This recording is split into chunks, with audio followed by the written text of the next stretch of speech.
Hello, viewers. Once again, we are resuming our series of presentations on the Alpha and Omega of apostasy.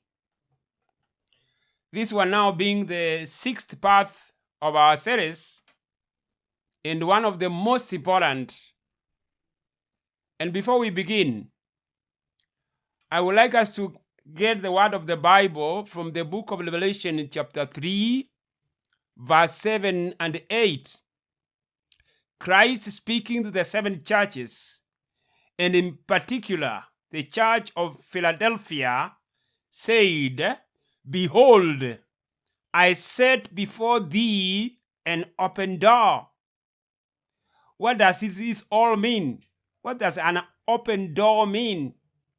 It's a door to the knowledge of the true ministration, a door to the knowledge of the truth for this time, a door to the knowledge of present truth. In fact, one of the most important questions we need to ask ourselves at this juncture is, when does a church become Babylon? According to the writings of Ellen White, it is when Protestantism gives a hand of fellowship to the Roman power and joins the ecumenical movement, that is when it becomes Babylon. Writing in the book of the Desire of Ages, in page 36, Ellen White says, the people for whom God had called to be the pillar and the ground of the truth had become representatives of Satan. Who were these people? The Jewish race, the Jewish people at that time. They were doing the work that he desired them to do, taking a course to misrepresent the character of God and cause the world to look upon him as a tyrant. The very priests who ministered in the temple had lost sight of the significance of the service they performed. So we need to ask ourselves this all-important question. Is it possible that we can also lose sight of the significance of the services that we perform in our churches and lose sight of the one to whom all those services were pointing to? Because in the Desire of Ages, Ellen White continued to say they had ceased to look beyond the symbol to the thing signified. In presenting the sacrificial offerings, they were as actors in a play. The ordinances which God himself had appointed were made the means of blinding the mind and hardening the heart. God could do no more for man through these channels. Which channels? The Jewish people. The whole system was now supposed to be swept away so that God may use other channels in disseminating the light that he wanted his people to have. Because we should ask ourselves this question: why should it be swept away? Why should that system be swept away? Because over and over again, we have learned in history that Satan has skillfully put the abused gift of administration where Christ alone is to be. This is a form of idolatry, because the papacy was formed in the beginning in precisely the same way as when a structure becomes a block to prevent full surrender of a believer to Christ. Because throughout church history, the story has just been the same. When Christ becomes a stone of stumbling and a rock of offense. Because Christ was the way during the time of Noah, during the time of the antediluvian world, which was swept away by the flood. Christ was the way of life for Abraham, the patriarch of old. Christ was the way of life for Jeremiah the prophet. And Christ should be the way of life for the Christian church today. Because we learned that from our history, after the founding of the World Council of Churches in 1948 at Amsterdam, Netherlands, a Jesuit leader of the Adventist Church, Toby Edgar Unruh, who at that time was the president of the East Pennsylvania Conference in the United States of America, wrote a letter to Donald Gray Barnhouse of Eternity magazine, commending him for his radio sermons on righteousness by faith and the book of Romans. We all know that at the core of the Adventist message, at the core of the Protestant message, is the theme of righteousness by faith. And when Bill Graham's assistant, Donald Gray Barnhouse, was presenting his sermons and an Adventist commending him, this is just mind games, because he proceeded to send him a copy of the book Steps to Christ, written by Ellen White. In the year 1954, Reuben Richard Fifuhr was elected president of the General Conference. Coincidentally, the same year, Walter Ralston Martin, a director of cult apologetics for Zondervan Publishing Company and a contributing editor of Barnhouse Eternity magazine, was commissioned to write a book. And which book did he write? It was a book entitled The Truth About Seventh-day Adventism, which same book he published in 1960 after Seventh-day Adventists had offered a hand of fellowship to the Evangelical Romans. Because now the Adventists had embraced the doctrine of the Trinity way back in 1931 and put it in their book, the Church Manual. And they went ahead to deny the atonement and published a heretical book, Questions on Doctrine, in 1957. It is at this point, after the publication of the book Questions on Doctrine and his book The Truth About Seventh-day Adventism, that Martin no longer regarded the Seventh-day Adventists as a cult, but as evangelical Christians who had now denied their Protestant heritage. The following year, 1955, a series of conferences that were organized between Seventh-day Adventists and evangelicals took place between March 1955 and August 1956. And before publishing the book Questions on Doctrine in 1957, the president of the General Conference, Reuben Fifuhr, cleverly thought of reprinting the 1893 letter of Ellen White that warned Stanton against calling the church Babylon.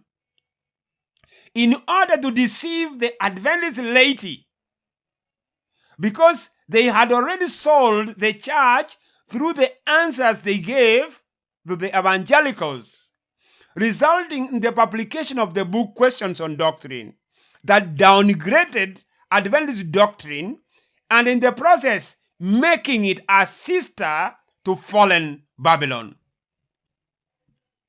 In fact, Fifuhr was one of the deceivers and the blinders of men, because in page 4 of the November 8, 1956 edition of the Adventist Review, the president of the General Conference, Mr. Fifuhr, reproduced a letter of Ellen White, which was written to Stanton, who had claimed in an article called The Loud Cry that the Seventh-day Adventist Church had become Babylon.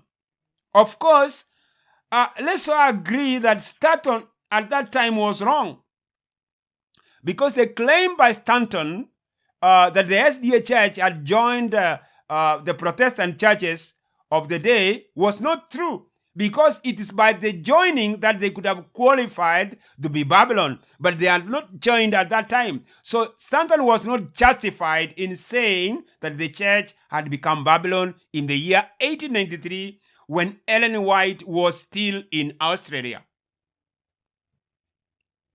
So one of the letters that Ellen White wrote in 1893 denouncing Stanton is the one which is reproduced in the Adventist Review of November 8, 1956. And the title was, "Should Adventists Join Some New Movement?" Should they join some new movement? Of course, they couldn't have joined a new movement then, in way back in 1893, because the Church of God was not part of the ecumenical movement. But if they later join the ecumenical movement, then it is at that time that the church falls. It is at that time that the church can be qualified to be called Babylon. If I may mention a few things, like the beginning of the letter that Ellen White wrote from New Zealand, Wellington, June 12, 1893. This is what she had to say. "Those who have published the Loud Cry," that's the booklet of Stanton, which was entitled The Loud Cry. "Those who have published the Loud Cry tract have not consulted me upon the subject.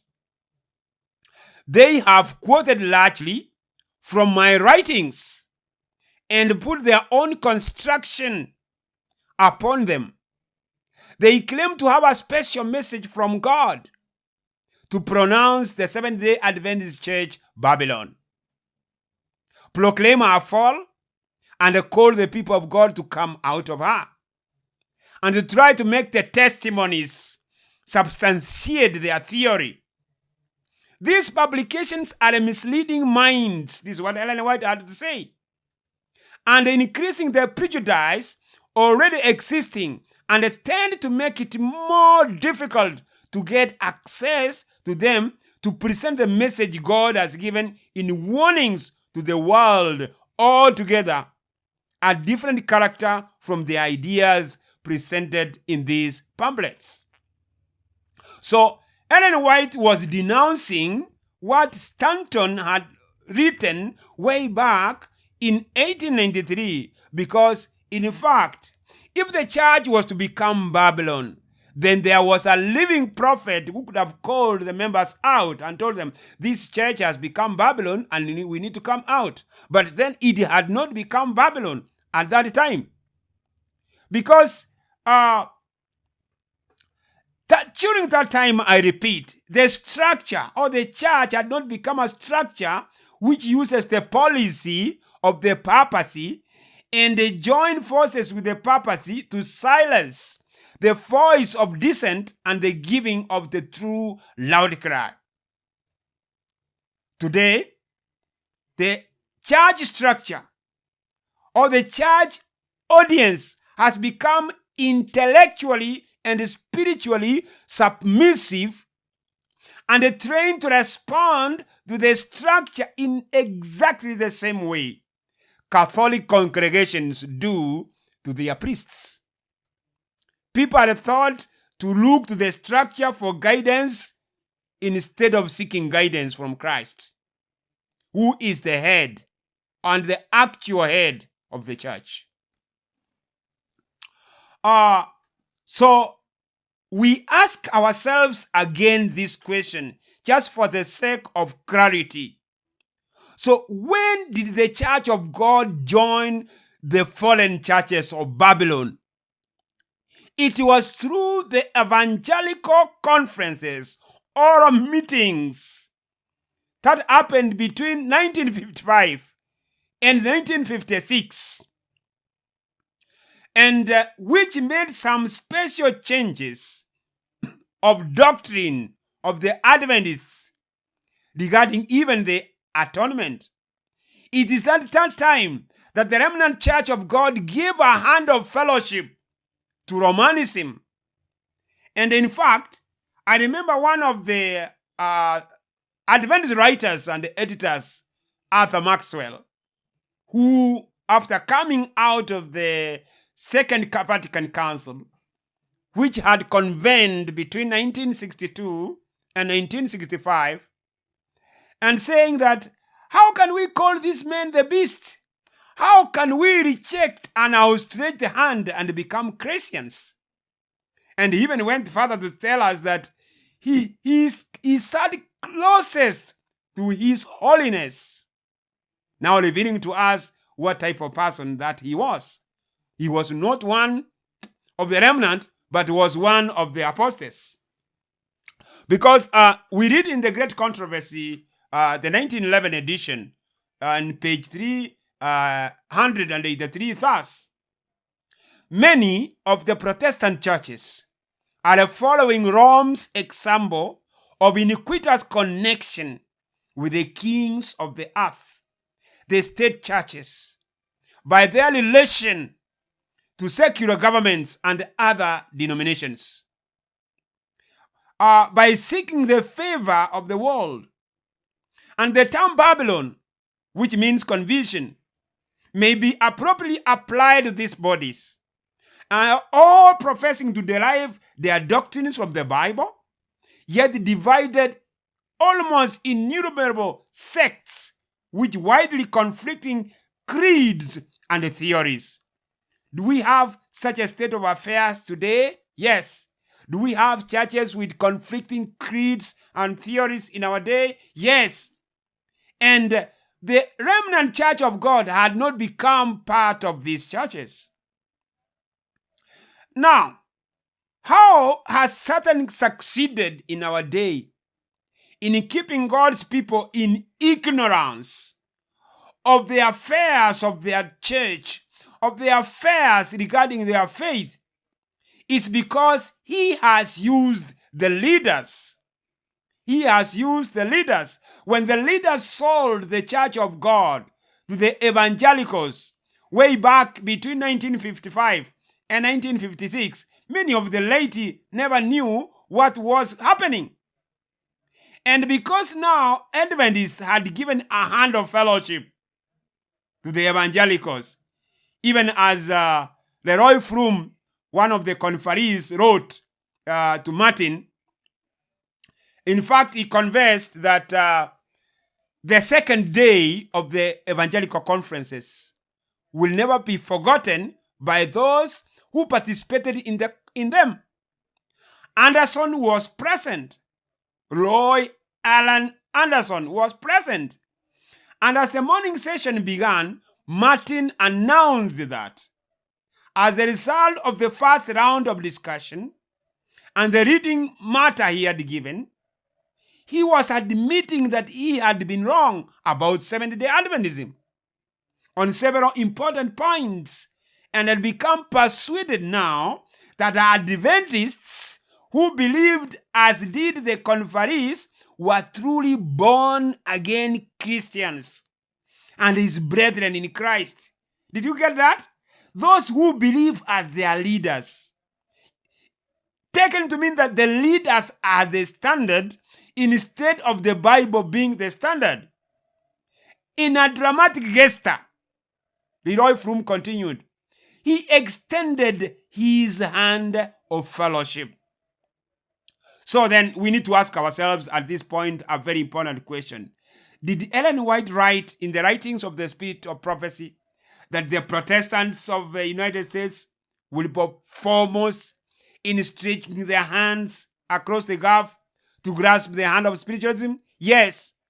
Are the same men admitting now that they have extended a hand of fellowship? Yes.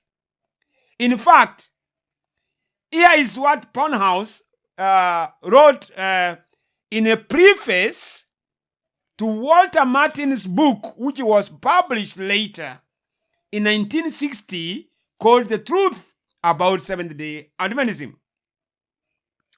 Barnhouse wrote, as a result of our studies of Seventh-day Adventism, Walter Martin and I reached the conclusion that Seventh-day Adventists are a truly Christian group rather than an anti-Christian cult. When we published our conclusion in Eternity magazine, September 1956. Why were Adventists regarded as a cult then? Because they were teaching distinctive doctrines about the atonement, about how men are made right with God.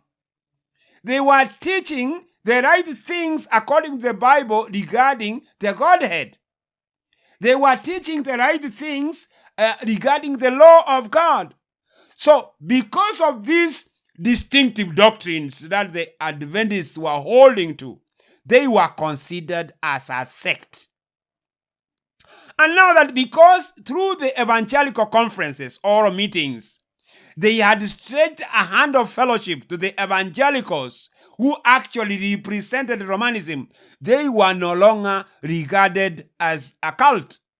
In fact, that's why even when Walter Martin later wrote his book, The Kingdom of Cults, he no longer considered Seventh-day Adventists as a cult.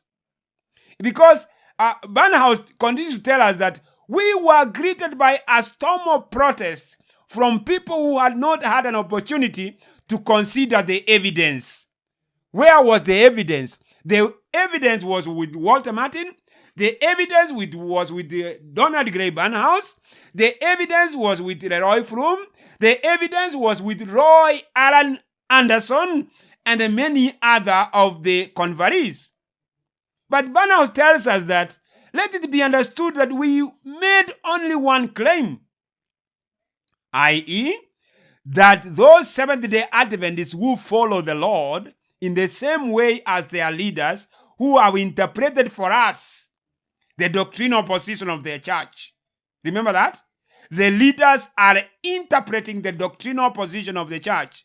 So when the leaders are walking to Rome, they walk with the whole church to Rome. They interpret doctrine in their own way on behalf of the church. And then Barnhouse continues to say that now these Adventists are to be considered true members of the body of Christ. Yes. How can they be considered to be true members of the body of Christ when they have sold their doctrine down the road, the very doctrines that they developed after the great disappointment of 1844? This is something very important that many of us should take into account. Because before the Evangelical Conferences of 1955 and 1956, which resulted in the publication of the heretical book, Questions on Doctrine, which tended to show that the atonement ended on the cross, which is contrary to our teaching. In fact, before they entered into all these things, they prepared the way well. Because way back in 1952, the Remnant Church of God had organized a major Bible conference. And after that major Bible conference, which they purported to teach the truths of righteousness by faith, after Robert Wieland had come back from Africa and challenged Elder Branson that they need to teach the 1888 message that Jones and Waggoner were teaching way back when Ellen White had not yet been exiled to America. So the 1952 Bible Conference was a watershed in this sense. It made people to bask in a false security because it was meant to deceive faithful members that we are still on the original foundation. Yes, the foundation of the pioneers.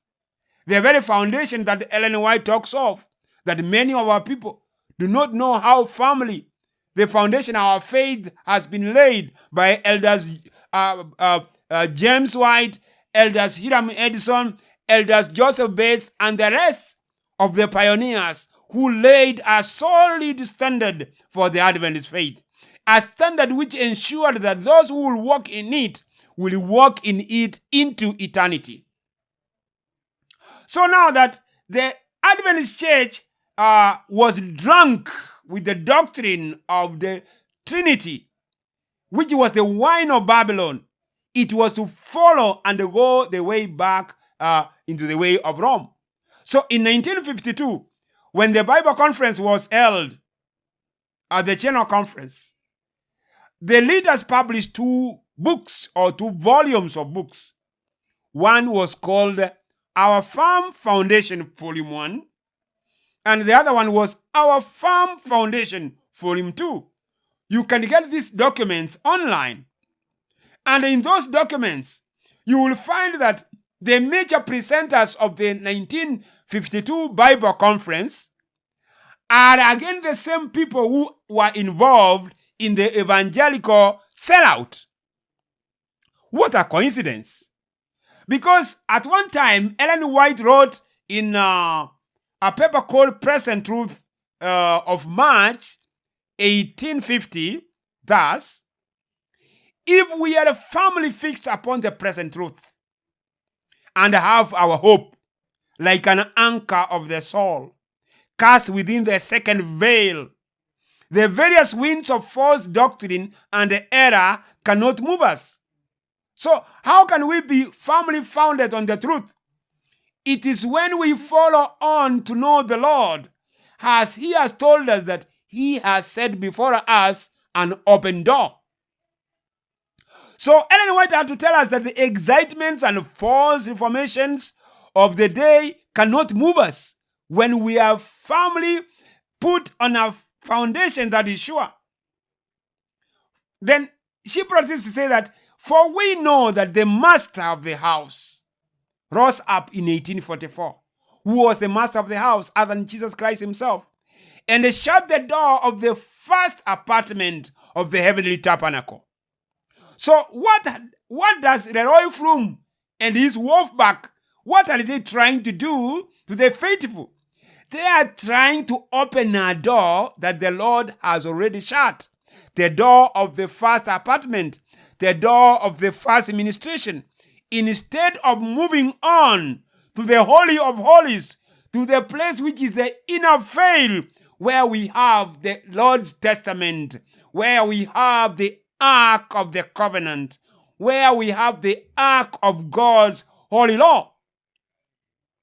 Because if they go elsewhere and seek to find the Lord, of course, they will not find him, because the Lord has already withdrawn himself into the second veil.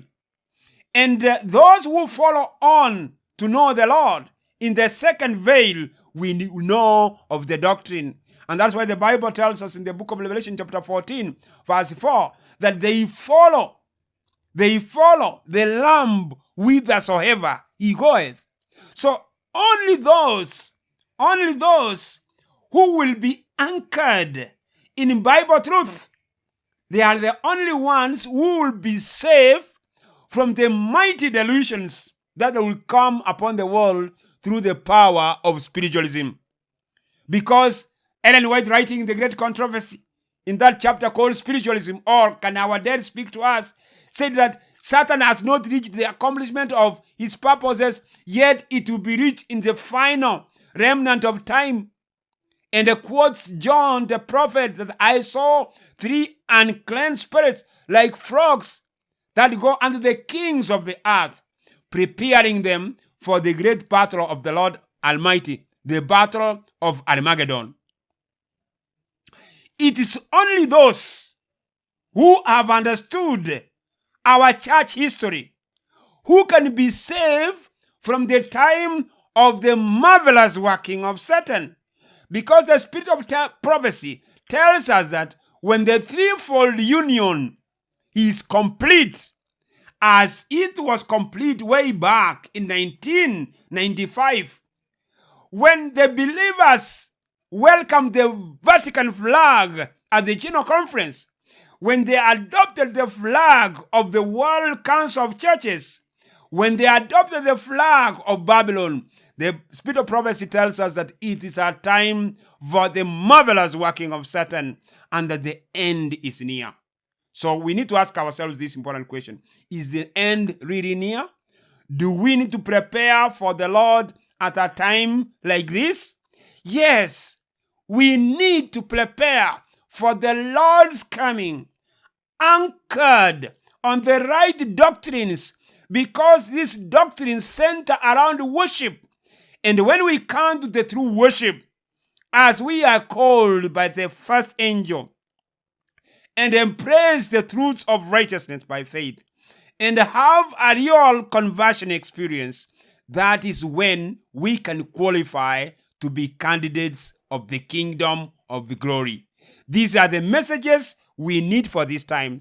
These are the messages that God's people need to know at this time, as they prepare themselves for the coming storm, a storm that is coming relentless in its fury. This is the only thing we can do as the people of God to be saved in these difficult times. That's why we need to subscribe to this channel, Truth for These Times, and support the work of the preacher, that he may reach many with our means, and support the work of God, because our time is coming when the means that we have will be of no use. Yes, this is what we need to do for this work and for this channel. Truth for These Times. Welcome.